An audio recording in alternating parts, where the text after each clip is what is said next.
Assalamualaikum warahmatullahi wabarakatuh. Selamat siang. Pada hari ini kita akan mempelajari materi mengenai variasi individual peserta didik pada mata kuliah Psikologi Perkembangan Peserta Didik dengan dosen pengampu Ibu Ika Noviantri, SSI, MPD.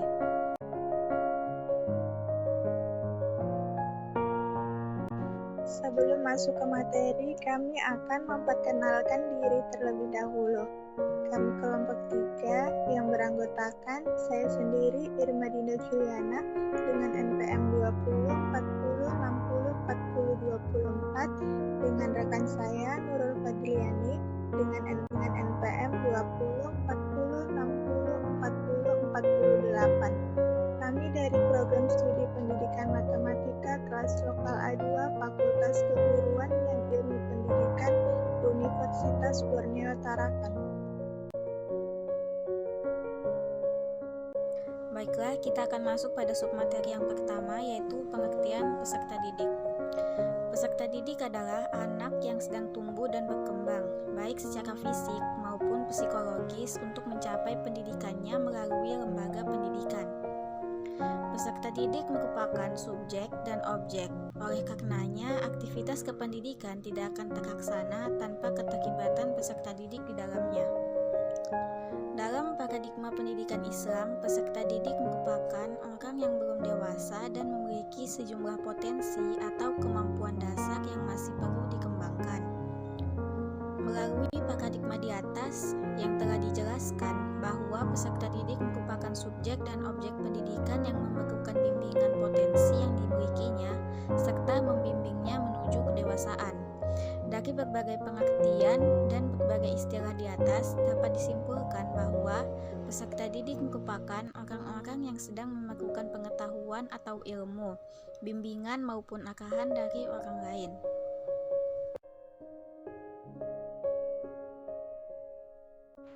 Yang selanjutnya yaitu teori-teori psikologi tentang hakikat peserta didik.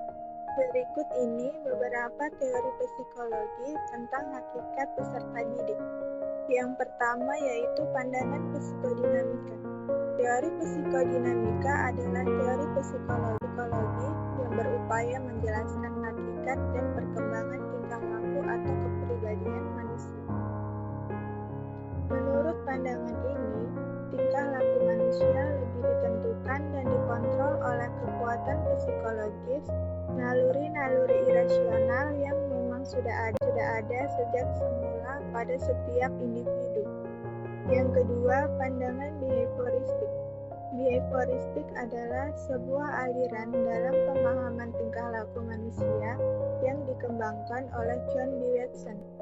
Menurut teori ini, orang terlibat di dalam tingkah laku tertentu karena mereka telah mempelajari melalui pengalaman-pengalaman terdahulu dan menghubungkan tingkah laku tersebut dengan hadiah-hadiah. Yang ketiga, pandangan humanistik.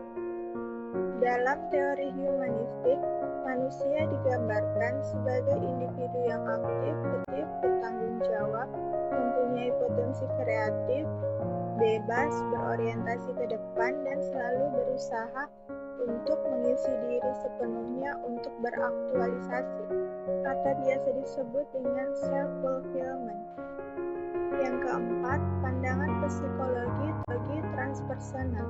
Psikologi transpersonal merupakan kelanjutan atau lebih tepatnya pengembangan dari psikologi humanistik. Ada dua unsur penting yang menjadi perhatian psikologi transpersonal, yaitu potensi-potensi luhur dan fenomena-fenomena kesadaran manusia. Dengan kata lain, psikologi transpersonal memfokuskan perhatian pada dimensi spiritual dan pengalaman-pengalaman rohaniah. Selanjutnya, peserta didik sebagai makhluk individual. Dalam bahasa Indonesia, individu diartikan sebagai orang seorang diri atau pribadi sebagai perseorangan. Menurut Zakiyah Darajat, individu adalah manusia perseorangan yang memiliki pribadi atau jiwa sendiri, di mana dengan kekhususan jiwa tersebut menyebabkan individu yang satu berbeda dengan individu yang lain. Kemudian, perbedaan individual peserta didik. Secara umum, perbedaan individual peserta didik dibedakan menjadi dua. Yang pertama yaitu perbedaan secara vertikal dan perbedaan secara horizontal. Perbedaan vertikal adalah perbedaan individu dalam aspek jasmaniah seperti bentuk, tinggi, besar, kekuatan, dan sebagainya. Sedangkan perbedaan horizontal adalah perbedaan individu dalam aspek mental seperti tingkat kecerdasan, bakat, minat, ingatan, emosi, temperamen, dan sebagainya.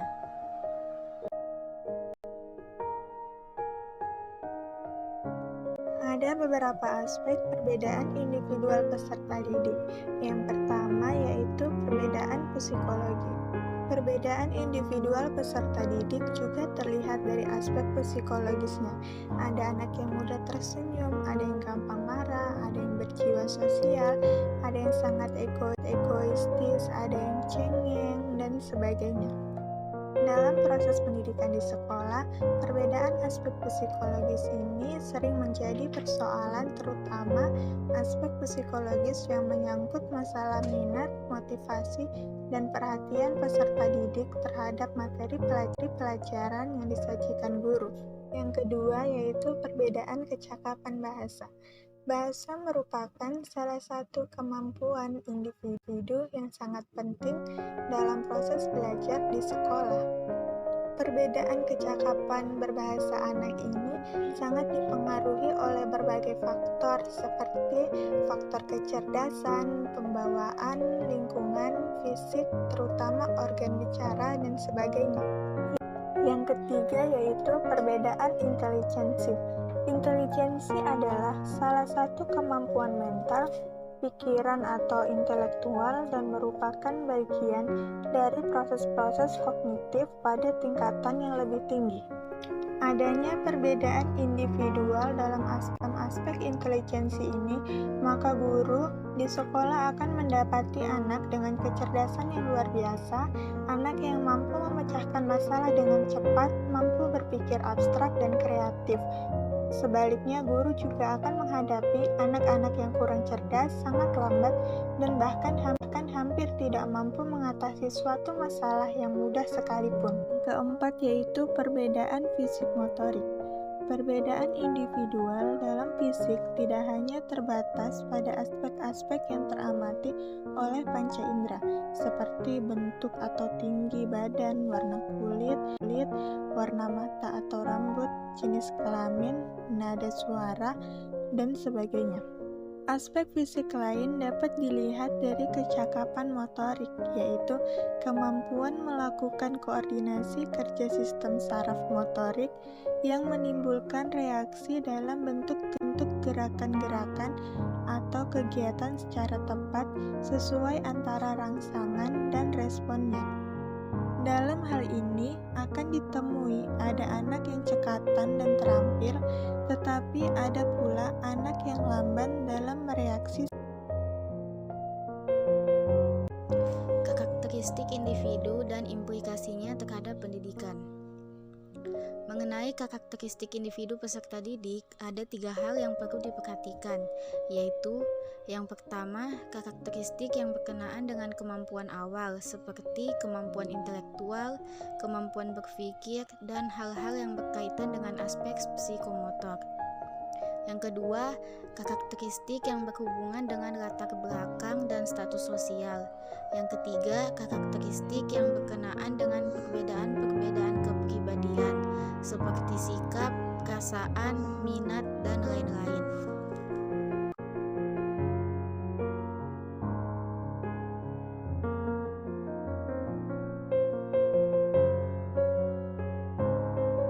Sekian presentasi kami pada hari ini.